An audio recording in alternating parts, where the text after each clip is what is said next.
My name is Erika Twani, and I'm the author of Becoming Einstein's Teacher. In this video, we're going to talk about AI in education, myths and facts. So the very first myth that I get this question all the time is, will AI replace teachers?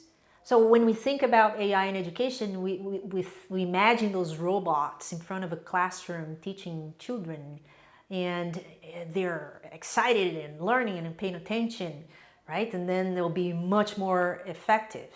And the second myth is that AI in working in your computer and the cell phone will do a better job than teachers. The fact is that there is no such a thing as a robot in front of a class. Perhaps children will be excited at first, but then they'll be so bored out of their heads because it's something automatic. It's something that they cannot interact and engage with. In my book, Becoming Einstein's Teacher, I share many studies that talk about human connection. And as a matter of fact, the World Economic Forum, when it said that in one of the reports, that a lot of jobs will be replaced by AI, well, teaching is not one of them, because we as humans need that human connection to make something happen. We need that to grow as human beings. And children will need that. Children will need their parents. Children will need their teachers to make sure they can evolve and learn.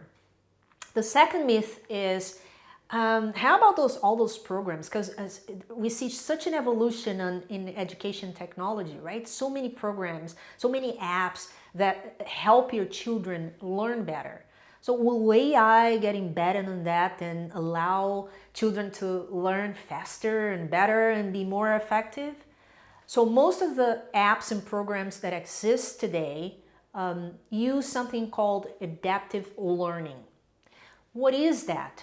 Pretty much it sees and interacting with students, it sees how students prefer to do something, to do some activities, and then it would suggest and present the best way for children to learn. That does a disfavor for children because it does not allow them to make decisions. It does not allow them to have the initiative to go after something that interests them. It does not allow even for them to discover what interests them because it's all given to them. It's repeating whatever they have in a traditional classroom today. So AI will most likely have a very little interference on students learning better. So if I'm saying here that there's such a little interference of AI on how children learn, why is it important for teachers and parents and students to know about this? Well, it's because what we talked about in the previous video, it's important for them to know because these students, the ones in your classroom today, are the decision makers of the interference that AI will have in our lives in the near future. My name is Erika Twani, and I'm the author of Becoming Einstein's Teacher. You can learn a lot more when you pick up my book and read those chapters on artificial intelligence and biological intelligence. I'll see you in the next video.